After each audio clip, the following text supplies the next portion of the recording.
Hello friends, आप सभी का एग्जाम्पल 91 में स्वागत है साथियों। चलिए आज का जो मेरा सेशन रहेगा साथियों, आपका हिंदी पार्ट नंबर कितना रहेगा, एपिसोड नंबर आपका 14 रहेगा, क्योंकि हम लोग 13 तक पढ़ चुके हैं साथियों। अगर आप लोग एग्जाम्पल 91 बनाए तो पहले जाके 1 से लेकर 13 तक देखिए एपिसोड, आपका प्ले लिस्ट में पावर साथियों। उसके बाद 14 नंबर पढ़िए, इसलिए क्योंकि आपको तभी समझ में आएगा, अन्यथा नहीं समझ में आएगा साथियों। और उसके बाद अगर चैनल पर नए हैं तो चैनल को लाइक सब्सक्राइब जरूर के लिए साथियों। आपका पेपर 1 पेपर 2 दोनों के लिए है साथियों। यहाँ पे टाइपिंग मिसयूज हो गया साथियों, इसलिए अगर बकाइएगा नहीं साथियों, दोनों के लिए है। चलिए हम लोग बिना टाइम वेस्ट किए हुए क्वेश्चन के चलते साथियों। चलिए क्वेश्चन नंबर आप लोग देख सकते हैं। क्वेश्चन नंबर कितना नंबर है तो आपका है 191 नंबर। कक्षा में मातृभाषा की मदद से द्वितीय भाषा का शिक्षण किस विधि की परिचरित विशेषता है साथियों। तो आपका जो होता है द्विभाषिकता होता है साथियों। चलिए हम लोग नेक्स्ट सवाल पे चलते हैं। एक अध्यापक का मत है कि भाषा अधिगम के लिए सामाजिक अंतःक्रिया के एक महत्वपूर्ण उद्दीपन है। अपने इस मत के अनुसार एक अध्यापक जोड़ों और समूहों में गतिविधि का आयोजन करती है। उसका यह विचार किससे मिलता है साथियों। तो आप लोग जान रहे हैं, आपका अंतःक्रिया देखिए, सामाजिक अंतःक्रिया जैसे देखिएगा, आपको सबसे पहले जाना है कहाँ तो वाइगोत्स्की में जाना। किसमें जाता है? वाइगोत्स्की में जाना साथियों। चलिए निम्नलिखित में से कौन सा उपकौशल पाठ का उपकौशल नहीं है साथियों। तो आपका संपादन नहीं होता है, बाकी होता है अनुमान लगाना होता है, सशस्त्र को पढ़ना ये भी होता है, बारीकी तौर पर भी पढ़ना होता है साथियों। चलिए हम लोग नेक्स्ट सवाल पे चलते हैं। नेक्स्ट में देख सकते हैं, एक बालिका अच्छी तरह से लिख नहीं पा रही है। अध्यापक उस बालिका पर व्यक्तिगत रूप से ध्यान देती है और अभ्यास मदद के आधार पर हाथ आंख समन्वय बनाने में सहायता करती है। अध्यापक के द्वारा दी गई सहायता क्या कहलाता है साथियों, जान रहे हैं। अगर अध्यापक उसमें सहायता कर रहा है तो उसको मदद करना, यानी स्केप फोल्डिंग क्या बोलते हैं साथियों, स्काई फोल्डिंग बोला जाता है साथियों, मदद करना। चलिए हम लोग नेक्स्ट सवाल पे चलते हैं। नेक्स्ट में देख सकते हैं पोर्टफोलियो का निर्माण क्या है साथियों। पोर्टफोलियो का निर्माण करते समय सबसे पहले निर्णय कौन सा होना चाहिए साथियों। पोर्टफोलियो है साथियों, जो कि बच्चे का सारा काल चिट्ठा इसी में रहता है साथियों। आपका 3 नंबर हो जाएगा। यह कैसा दिखना चाहिए साथियों, यह कैसा दिखना चाहिए, यही हो सकता है साथियों। चलिए हम लोग आगे चलते हैं। एक 3 वर्ष का बालिका पुस्तक में चित्र देखकर कहानी कहती है। यह बालिका क्या करने का प्रयास कर रही है साथियों। तो यह आरंभिक पाठ कर रही है साथियों, आरंभिक पाठक है साथियों। चलिए हम लोग आगे चलते हैं। आगे बोला गया है, भाषा की अध्यापिका वाक्य प्रतिरूप के दोहराव पर अधिक बल दे रही है, बजाय कि उसके अर्थ समझने पर। वह किसी अवधि का प्रयोग करते, किस अवधि का प्रयोग करता है साथियों, सर्वभाषिक विधि। किसका साथियों, सर्वभाषिक विधि का कर रहे हैं साथियों। चलिए हम लोग आगे चलते हैं। आगे बोला गया है, कोई भी बालक अपनी प्रथम भाषा कैसे वातावरण में सीखता है साथियों। तो कैसे सीखता है साथियों, तो आपका 4 सही हो जाएगा, स्वाभाविक परिवेश से। किसी साथियों, स्वाभाविक परिवेश से सीखता है साथियों। चलिए हम लोग आगे चलते हैं। नई शब्दावली सीखते समय अध्यापक को क्या करना चाहिए साथियों। तो अध्यापक को जो करना चाहिए साथियों, शिक्षार्थियों को संदर्भ में शब्द का प्रयोग करने का अवसर देना चाहिए। सही बात है, तभी बच्चा ज्यादा सीखेगा साथियों।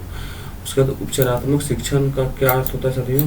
तो आप लोग जानते हैं, शिक्षार्थियों के अधिगम तथा शिक्षक के शिक्षण दोनों से सुधार करना चाहिए साथियों। सही बात है। चलिए हम लोग आगे क्यों चलते साथियों।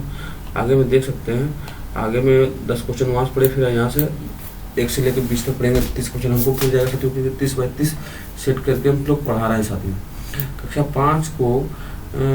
5 को काल के नियम समझाने के बाद अध्यापक जोड़ने में कार्य करती है। विद्यार्थी पाठ्य सामग्री में से वर्तमान काल का एक वाक्य लेकर विद्यार्थी बी को भूतकाल में सुनाती है। विद्यार्थियों ए अनुमान लगाती है कि वर्तमान काल क्या है। विद्यार्थी ए उसको अनुमान लगाने तक आवश्यकता अनुसार वर्तमान में भूतकाल में वाक्य बनाती रहती है। यह गतिविधि किसके सबसे अधिक करीब है साथियों? तो आप लोग जानते हैं साथियों, आपका 20 सही हो जाएगा। स्वेन की उत्पत्ति परिकल्पना है साथियों। ये हम लोग आगे चलते हैं। आगे बोला गया है विद्यार्थी को पूर्व सर्व सीखने के लिए निम्नलिखित में से कौन सा निगमन विधि है साथियों?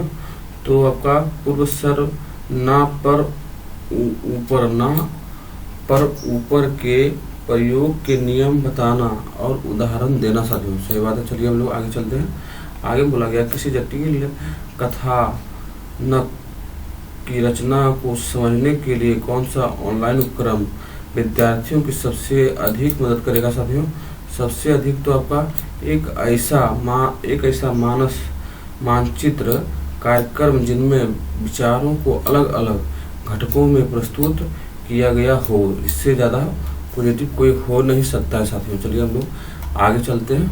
आगे में देख सकते हैं क्या बोला गया आगे में, वह कौन सा परीक्षण है जिनके द्वारा किसी विशिष्ट कार्य के संबंध में विद्यार्थियों की उपलब्धि का मापन किया जाता है। वह कार्य जिससे विद्यार्थियों को बेहतर प्रदर्शन करने की जरूरत है। तो बेहतर प्रदर्शन करने की जरूरत बोला गया साथियों। तो बेहतर तो आप लोग जानते हैं निपुण से ही मिल सकता है, तो निपुणता परीक्षण से ही बेहतर प्रदर्शन कर सकता है। चलिए हम लोग आगे चलते हैं। आगे में देख सकते हैं कक्षा में शिक्षक विषय के बारे में बताती है तथा उस विषय पर लेख लिखने से पहले वह विद्यार्थियों को उस विषय से संबंधित विचार को जल्दी से सोचने तथा उन्हें नोट करने के लिए कहती है। कक्षा में शिक्षक क्या कर रही है साथियों? तो मानस मंथन। क्या साथियों? ब्रेन स्टॉर्मिंग उसी को बोला जाता है साथियों। मानस मंथन को ब्रेन स्टॉर्मिंग बोला जाता है साथियों। चलिए हम लोग आगे चलते हैं।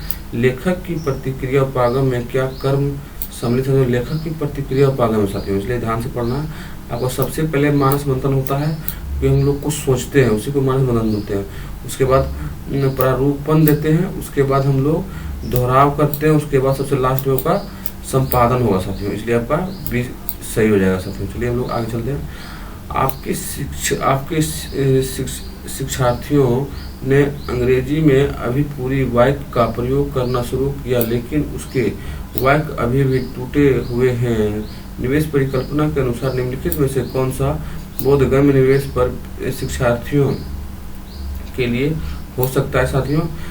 शिक्षार्थियों से छोटे और सरल वाक्य में बातचीत करना साथियों, तो अच्छा से अच्छा वो बोल सकता है, अच्छा सा जवाब दे सकता है साथियों। अंग्रेजी व्याकरण में सवाल शब्द प्रक्रम पढ़ाने के लिए निम्नलिखित में से कौन सी शिक्षण शास्त्रीय पद्धति संदर्भित उपागम का अनुमान करती है साथियों? कौन करता है? तो आपका थर्ड सही हो जाएगा। थर्ड में बोला गया है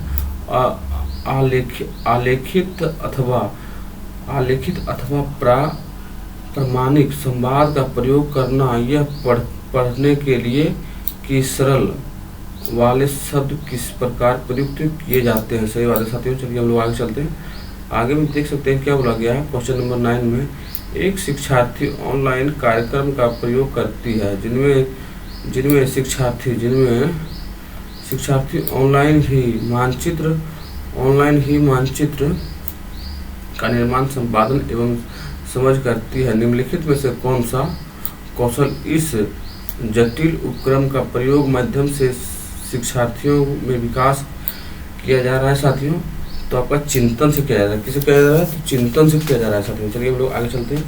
बच्चे के मस्तिष्क में विशेष भाषा अधिगम यंत्र जन्म से ही होता है। विशेष भाषा अधिगम यंत्र जन्म से ही होता है जानते हैं साथियों।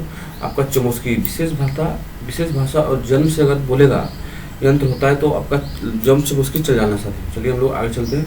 आगे में बोला गया कक्षा में वाक्य ध्वनि की संरचना और क्रम को नियंत्रित करने वाले नियमों की बात किया जा रहा है। अध्यापक किस बात पर बल दे रहा है? तो अध्यापक जो है साथियों का स्वर विज्ञान पर दे रहा है साथियों। चलिए हम लोग आगे चलते हैं। भाषा बच्चे के समग्र बौद्धिक विकास का सिर्फ एक पहलू है। यह कथन सीधे किसे संबंधित है? सीधे सीधे किससे संबंधित है, तो पियाजे से, जो पियाजे महोदय से संबंधित है। भाषा बच्चे के समग्र बौद्धिक विकास का सिर्फ एक पहलू है, सिर्फ बोला गया, सिर्फ एक पहलू बोला गया, इसलिए आपका जीन पियाजे आ गया, एकदम चमुस्की नहीं, जीन पियाजे आ गए साथियों। चलिए हम लोग आगे चलते हैं। अनुकरण विधि का प्रयोग करने से संबंधित कौन सा कर्म सही है साथियों, अनुकरण विधि। अनुकरण विधि में सबसे पहले प्रत्यक्ष आएगा साथियों, प्रत्यक्ष के बाद अनुकरण करना, फिर प्रतिपुष्टि करना, फिर ड्रिल एंड प्रैक्टिस करना साथियों। सबसे पहले प्रत्यक्ष बोध होता है साथियों, उसके बाद अनुकरण होता है, उसके बाद प्रतिपुष्टि होता है, उसके बाद ड्रिल होता है, ड्रिल प्रैक्टिस इसको बोलते हैं साथियों। चलिए हम लोग आगे चलते हैं। वाचन, वाचन बोलना किसका प्रक्रिया है साथियों, प्राक्रय वही है साथियों आपका भाषिक इंद्रियां, क्या साथियों, भाषिक इंद्रियां साथियों। चलिए हम लोग आगे चलते हैं। सार्वभौमिक व्याकरण का अवधारणा, सार्वभौमिक व्याकरण बोला गया साथियों, इसलिए चमुस्की चलाइए।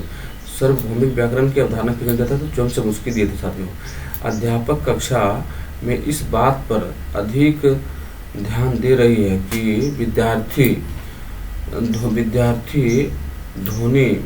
क्या साथियों, ध्वनिग्राम और विभिन्न संरचनाओं की समझ अच्छी तरह से बना ले। अध्यापक किससे प्रभावित है साथियों, अच्छी तरह बना ले, तो अध्यापक किससे संबंधित है, तो संरचनात्मक। देखिए यहाँ दे विद्या है, संरचनात्मक है की समझ अच्छी तरह से बना ले, तो संरचनात्मक उपागम से है साथियों। चलिए हम लोग आगे चलते हैं।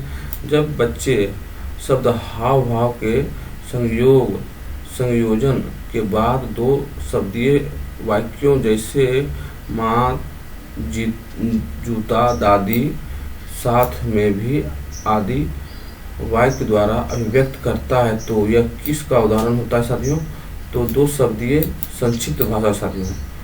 निम्नलिखित में से कौन सा पहल विद्यार्थियों के अधिकांश मुख्य भारतीय भाषाओं की उल्लेखनीय एकता में परिचित करवाएगी साथियों, तो कौन करवाएगा, तो एक भाषा क्या साथियों, एक भारत श्रेष्ठ भारत। चलिए नेक्स्ट सवाल पे चलते हैं साथियों। नेक्स्ट में देखते हैं क्या बोला गया। निम्नलिखित में से कौन सा संकेत यानी कोड को बनाने वाला एनकोडर है साथियों, एनकोडर कौन सा हो सकता है साथियों, तो आपका प्रेषक, क्या साथियों, प्रेषक होता है एनकोडर। और इस सेट का अंतिम सवाल है साथियों, ध्यान से पढ़ना, आपको करना है, क्वेश्चन नंबर 20 है। प्रत्येक व्यक्ति के पास भावनाएं, अनुभूति, विचार है और सभी अपने जीवन अनुभवों के अभिव्यक्त करना चाहते हैं। भाषा का प्रयोग द्वारा स्वयं को अभिव्यक्त करते हैं। इस स्थिति में भाषा का कौन सा प्रकार संलग्न है साथियों, तो कौन सा हो जाएगा, आपका हो जाएगा ए नंबर अभिव्यक्ति, क्या साथियों, अभिव्यक्ति प्रक्रम हो जाएगा। तो चलिए जय हिंद साथियों, आपका सेट समाप्त हो गया, फिर हम लोग नेक्स्ट वीडियो में मिलेंगे।